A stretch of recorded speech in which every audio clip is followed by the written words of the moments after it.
What does it mean to regulate sound, and what does that do to the regulation of bodies? This paper, which draws on Henri Lefebvre's 1979 concept of social space, and the industrial location project championed by Doreen Massey's 1994 Space, Place, and Gender, seeks to connect these two forms of regulation.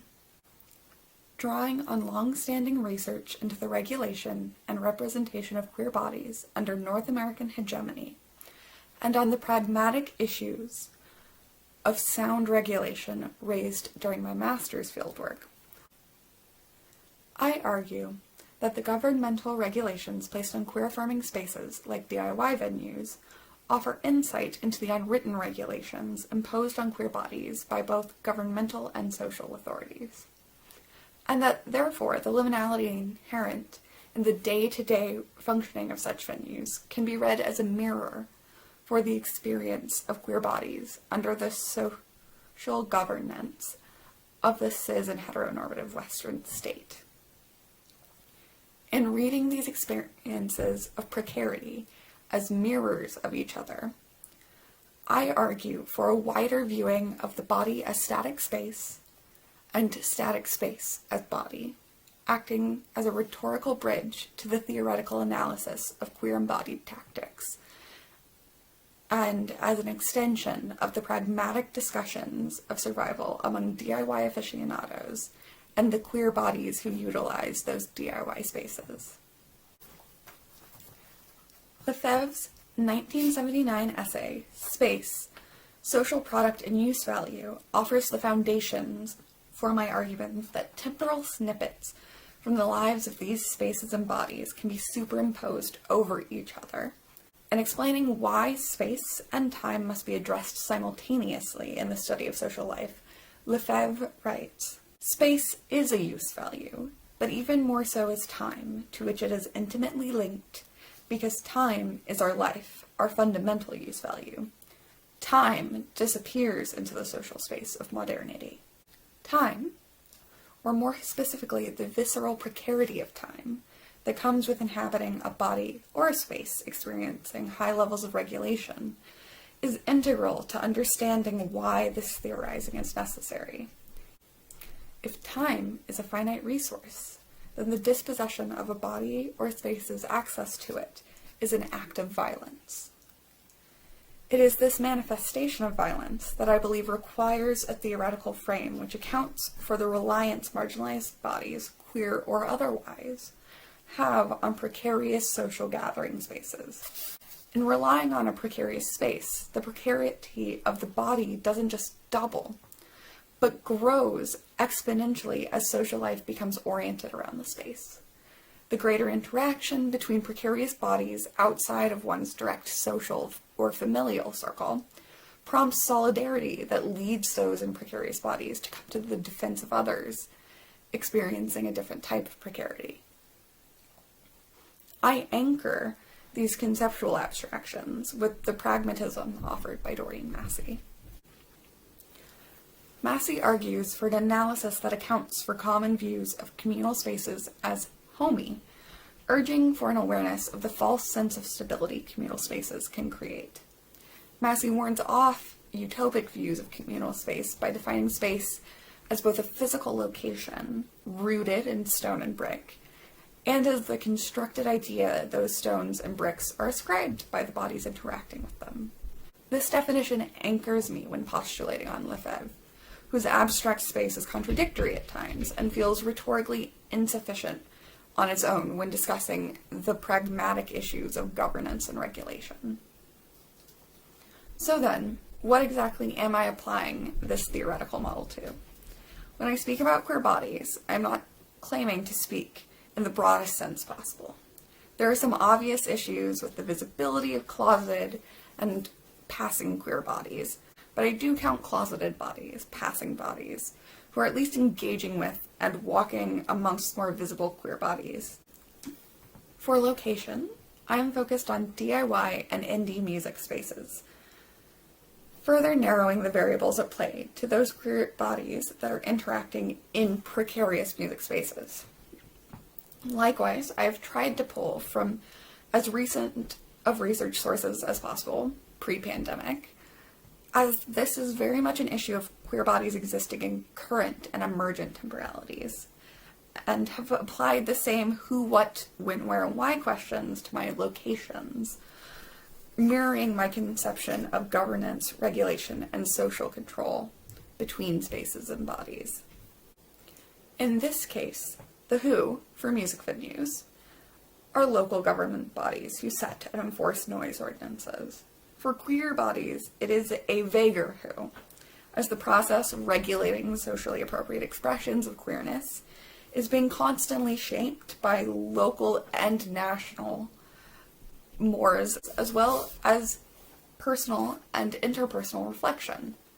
Similarly, whilst the question of what for music venues is clear, a noise ordinance, for queer bodies, it is, to paraphrase the book Good Omens, the worst kind of ineffable. In pursuing this line of thought, a number of pragmatic questions come to mind. The first being, why is the regulation of noise deemed necessary? There are the clear logical inferences that noise ordinances help to establish a rubric of expected behavior, and therefore regulates the urban soundscape. However, in thinking about how that plays out, I found two other possible purposes. First, that noise ordinances provide a scapegoat for tension over the use of hotly contested urban space. And second, that noise ordinances act as an excuse for police to interfere with and regulate otherwise legal behaviors. Sandra Brahman's work on the tensions between natural sounds and noise ordinances offer two possible negative readings of unregulated noise within the urban space. Noise as a means to enact message disruption, and noise as a stressor. Zach Stiegler's work in New Orleans elaborates on this, centering around the penetrative nature of sound, and how the added angle of disruption acts as the stressor used to justify its regulation, writing, "The amorphous structure of acoustic territories renders them inherently inclusive. Acoustic territories' disregard for boundaries between public and private space force this inclusion, whether or not inhabitants come willingly. Sound, in turn, can create multiple publics, often with competing interests in and evaluative orientations to the soundscape." End quote.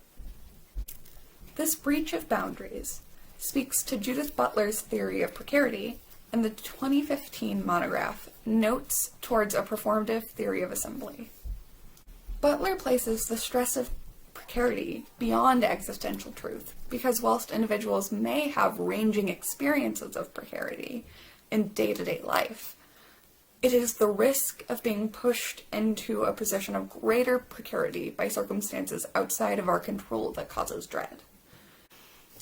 This points to a potential benefit of viewing space through the lens of precarity by relating gathering spaces to the forces increasing their precarity.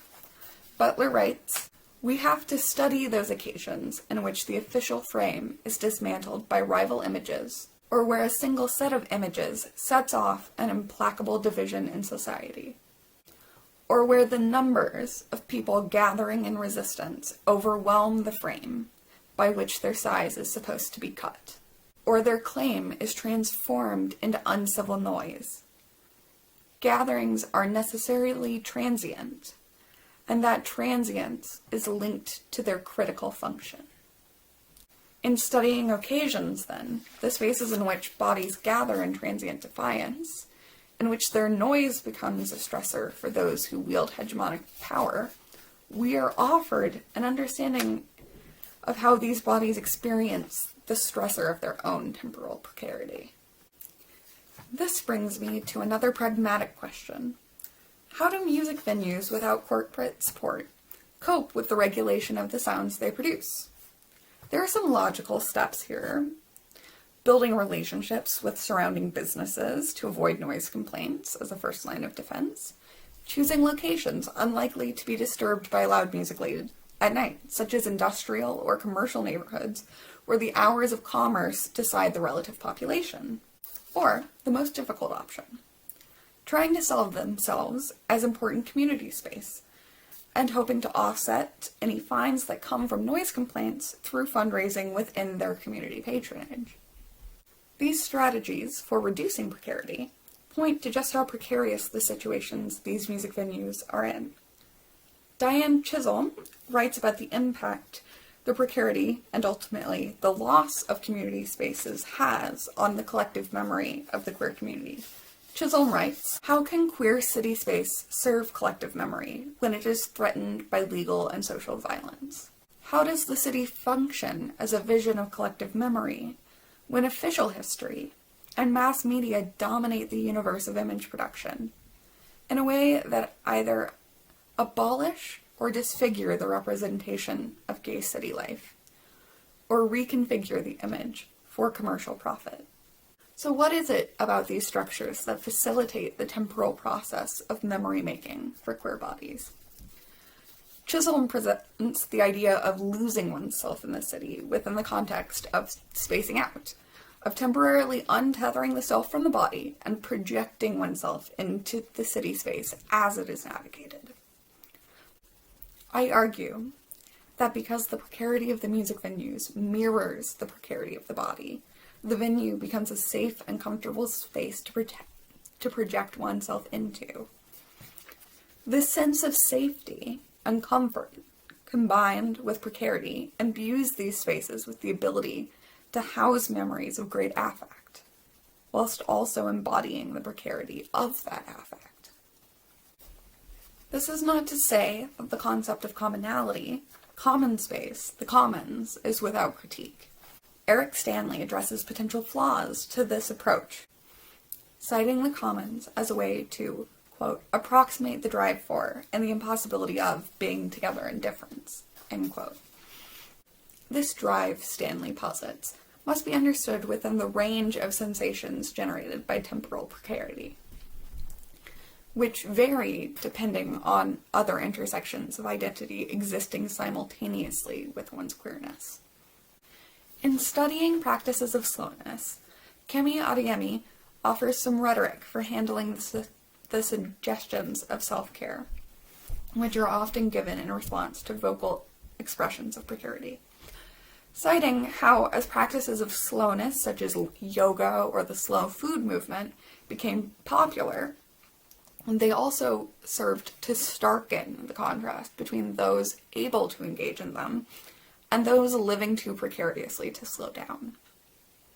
Whilst my theoretical approach is inherently a critique of capitalism, the issue of temporal importance points more specifically to the negative outcomes capitalism reaped on queer bodies, and towards the way in which cis and heteronormativity, as well as the emerging white homonormativity, impact queer bodies in relation both to themselves and to their wider community. With that in mind, I turn to my next issue of pragmatism. How do queer bodies cope? Any question of coping in this context must be broken down along lines of outness. Those in the closet I refer to as hiding, not to ascribe negative connotations, but instead to engage with the biological notions of fight, flight, freeze, or hide. Hiding is a survival method. For those out of the closet, but without the community support needed to wrestle with the trauma created by homo and transphobia, I use the term surviving. Surviving requires a variety of techniques. At times fight, at others flight. Temporary hiding may need to be employed. Finally, those who have reached a level of stability after coming out, who have the support they need, and are not having to renegotiate their trauma as part of their daily interactions with themselves, are the people I refer to as thriving. So then, what does it mean for a body to hide, and how is that mirrored by space? Martin Manalassen draws us back to Lefebvre's concept of the flaneur, the wanderer, citing conventional notions of cities as anonymous spaces that serve as a, quote, refuge for the queer, the different, the recalcitrant, the odd, End quote. This anonymity offers the chance not just to express that which might have been suppressed, but also to blend into the background, to hide. As a survival technique, it is highly effective as the lack of spatial determinants are substituted by active choice in who and how to engage with one's fellow human. In acting the flaneur, the queer city resident creates spaces of their own anonymity. They create a safe place to hide and to elude stigma. This issue of eluding stigma is key to my theory because the same behaviors that help closeted queer bodies to elude detection also increase long-term temporal precarity. The closest corollary I can think of with music venues is the recurrent house show, whose location both avoids all issues of cost, which would affect the normal everyday running of a music space, whilst placing each event and its attendees in a greater state of precarity. By nature of its location in a residential neighborhood where disruptive noise is more likely to be recorded and attendees are more likely to be criminalized as a result. What then does it mean to survive as a queer body? Christian Kluss's work focuses on the well-known phenomena of white queer bodies and cisgendered queer bodies appropriating modes of transgression pioneered by trans bodies and queer bodies of color. This appropriated transgression relies on a lessened sense of precarity created by the white body, by the cisgendered body, to mediate the transgression into an acceptable level of defiance. This practice is effective for those able to engage in it, but ultimately relies on homonormative expectations of behavior elsewhere that are inevitably unsustainable and destructive to the wider queer community. Similar issues play out in Etna Lubai's and Andrew Yu's respective projects on queerness and migration. Yu's work posits the concept of pragmatic complicity, acknowledging that there is not an option to take a strict moral position when marginalized bodies, like queer bodies, adapt. Queer intimacy, queer embodiment itself, is still inherently a form of disavowal of the hetero and cis-normative constructions of good citizenship. So then, what are some constructive modes of survival within the reality of pragmatic complicity? Adi Kunstmann's work among Russian Jews resettled in Israel draws on Butler's notion of linguistic vulnerability. Citing an opinion piece written by Boris Kamyanov in 2002, Kunstmann writes, "The injury produced by Kamyanov's repetition of criminal language in relation to today's gays and lesbians is deeply felt. The conjunction of same-sex relations, criminality, and abuse take us into a past both tangible and ungraspable." Kunstmann argues that by engaging with the ghosts of queer bodies lost in the gulags, queer Russian Israelis are able to challenge and bear witness to the fear of proximity often implicit in homophobic rhetoric. This calling of witnesses allows queer Russian Israelis to equivocate the lingering ghost of anti-Semitism with the ongoing physical and rhetorical violence perpetrated against queer bodies. This mode of survival is certainly traumatic for those forced to employ it, but in evoking past violence, it constructs a narrative seeking to avoid future harm, whilst providing queer bodies with tools for comprehending their past and the community's past in terms of survival over violence. It is these modes of survival that have the clearest similarity to the outcome of those employed by music venues on the margins. Techniques work in part. They ease the daily burden, but precarity, temporal or physical, is never truly relieved, only mitigated. It is with this problem of mitigation in mind that I turn to the idea of a thriving queer body, whose temporal precarity is lessened not just to the point of livable, but is experienced as negligible. For this, I draw on Carlos Ulysses de Sena's 2008 study of tacit subjects, which treats Goffman's notion of the, quote, differences between the expression they give and the expression they give off, end quote, as fundamental to the understanding of queer bodies in practice. I argue that the thriving queer body, whilst unmoored from current issues of temporal precarity, must be read within these temporal ripples of giving and giving off, in order to fully theorize a world in which giving and giving off are a unified performance of self. So what then can be concluded from this theoretical project? Social change requires the production of affirming social spaces. But because space is always governed by both internal concerns and external forces, the same theoretical analysis of the body must be applied to the space.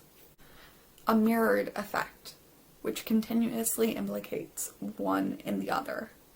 Pragmatically, the way this precarity plays out is an interplay between a need for survival through complicity, which calls for a reduction of the visibility of queer bodies, and the passive challenging of cis and heteronormativity implicit in the day-to-day existence of queer bodies. Meaning, the mitigation of precarity for one provides insight into the other. Thank you for your time.